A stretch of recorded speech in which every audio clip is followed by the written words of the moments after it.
copy, paste. In the beginning, they idealize you.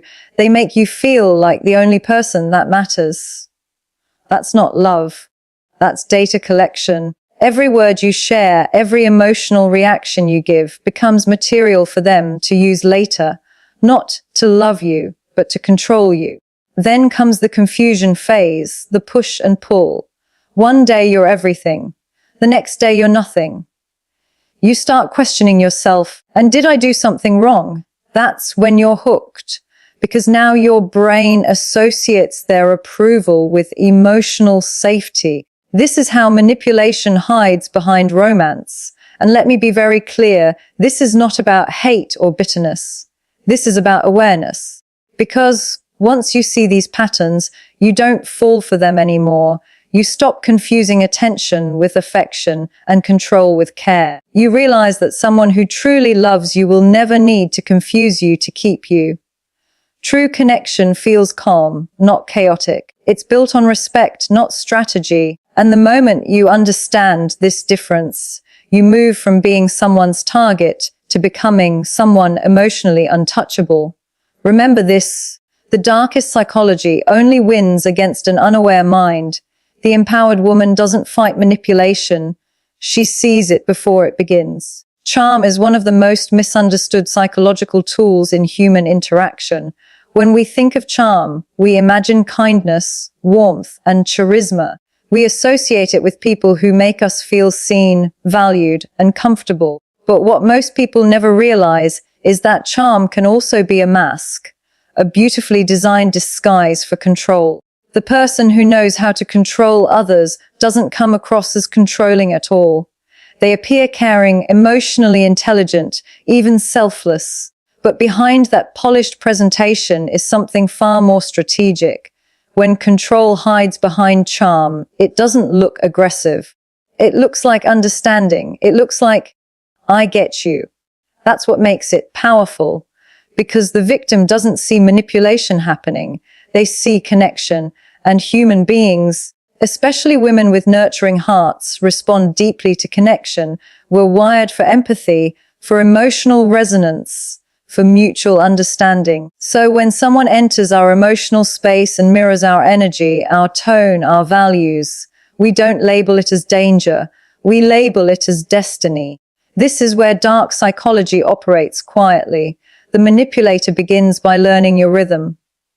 They don't show their cards immediately. They study you. They observe how you react to compliments, what makes you open up, what makes you defensive. They pick up on small details, your insecurities, your beliefs about love, your childhood wounds, even how you describe your past relationships. Every detail becomes ammunition for them to build the illusion of compatibility. And that's the key, illusion. They don't win you through authenticity.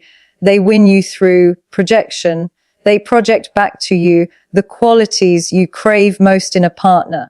If you value emotional safety, they'll appear protective. If you crave attention, they'll make you feel like the center of their world. If you admire intelligence, they'll talk in ways that make you feel intellectually stimulated. None of this is random. It's engineered. In the early stages, this charm feels like emotional oxygen. They listen deeply. They text you just when you're thinking of them. They say the exact words you always wanted to hear. They seem so emotionally available, so understanding, that you start to let your guard down. You begin to think, finally, someone who gets me. But in that moment of emotional surrender, you've given them exactly what they wanted. Access to your vulnerability. Control through charm doesn't demand power, it earns it. Slowly, it conditions your emotions to associate their attention with validation.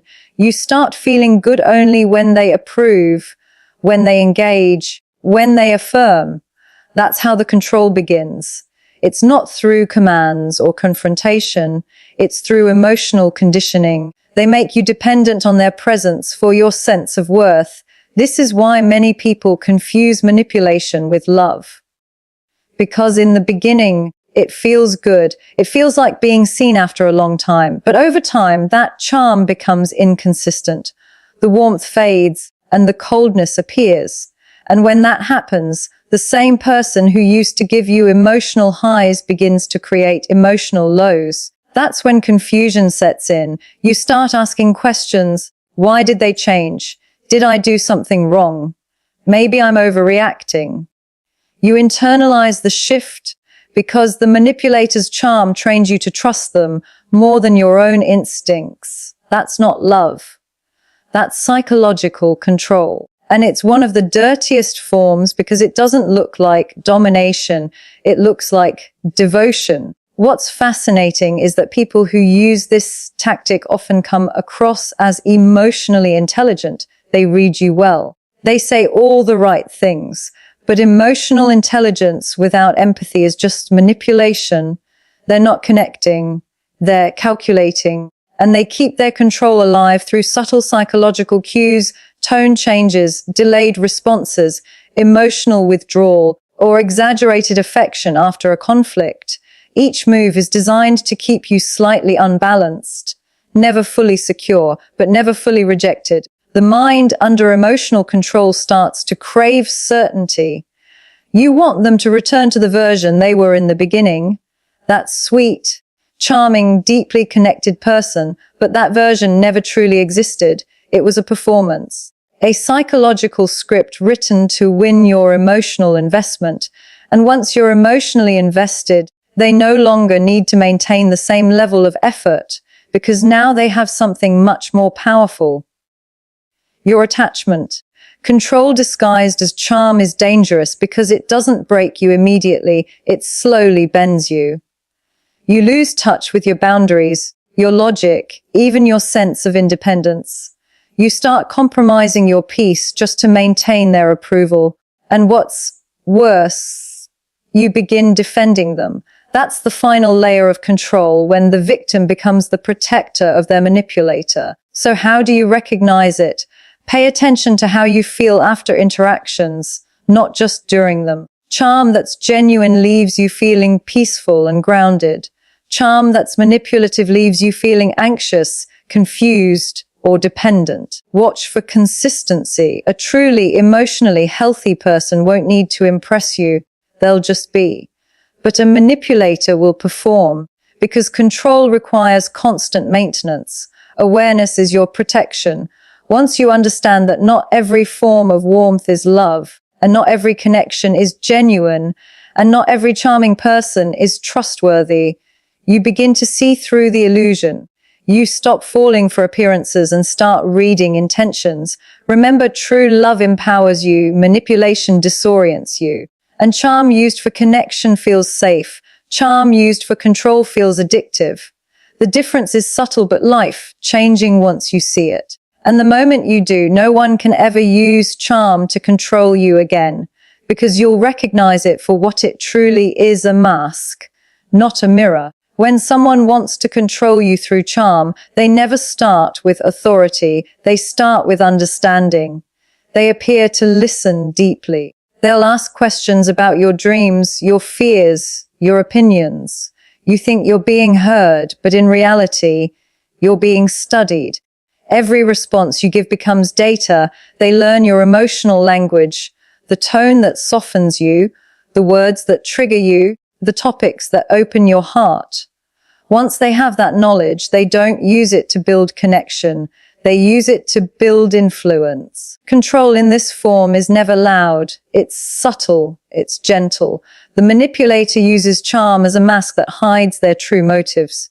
They appear empathetic when they are actually analytical. They act like they care about your emotions when what they really care about is controlling how you feel.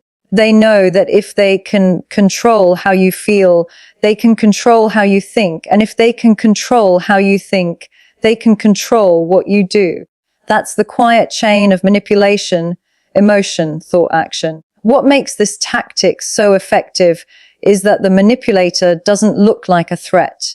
They look like the answer to everything you've been searching for. They show up with kindness, patience, and what feels like genuine admiration. They validate your insecurities. They praise the parts of you you've always hidden. They make you believe that your flaws are beautiful, It's intoxicating. You begin to trust them completely because they seem to see you, understand you, and accept you in ways no one else ever has. But this connection is built on illusion, not authenticity. They're not loving you, they're learning you. The real purpose behind their charm is to disarm you. When you trust someone, your defenses drop. You stop analyzing their behavior. You stop questioning their motives. You assume that their intentions are as pure as their words. That's when control takes root. They start influencing your emotions without resistance because you've already accepted their presence as safe. They no longer need to force control. They earn it through your trust. Soon, you begin to notice that your emotional state starts to depend on them. When they praise you, you feel elevated. When they withdraw, you feel anxious. When they express disappointment, you feel guilt. It's not because they openly demand these reactions. It's because their charm created a bond that tied your validation to their approval. This is how psychological control works. It doesn't ask for obedience, it conditions it. Charm used this way becomes a psychological drug. The high comes from attention, the low from withdrawal, and both are controlled by the same person. Over time, this dynamic reshapes how you see yourself. You start seeking that same emotional high again and again, even if it comes at the cost of your peace. The manipulator doesn't have to dominate you physically or verbally. They simply become the center of your emotional world. That's the purest form of control. When you willingly give someone power because they made it feel like love. The tragedy is that people caught in this web rarely recognize it while it's happening. They describe the person as charming, deeply understanding, different from everyone else. They believe they've found something special. The manipulator's control is effective precisely because it feels good. Control that feels painful is easy to resist. Control that feels loving is nearly impossible to detect. You'll notice a pattern, though. Once you step back, their charm is selective. It appears most when they need something from you. It could be attention, admiration, loyalty, or even compliance. When they don't need it, their warmth fades.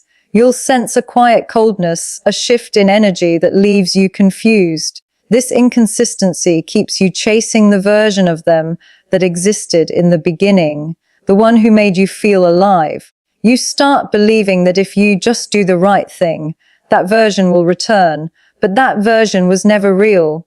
It was a tool. The moment you start recognizing charm as a possible strategy, not just a personality trait, you begin to see things differently. Genuine charm feels peaceful. Manipulative charm feels addictive. One gives you freedom. The other creates dependency. One respects your individuality. The other reshapes it to serve its own purpose.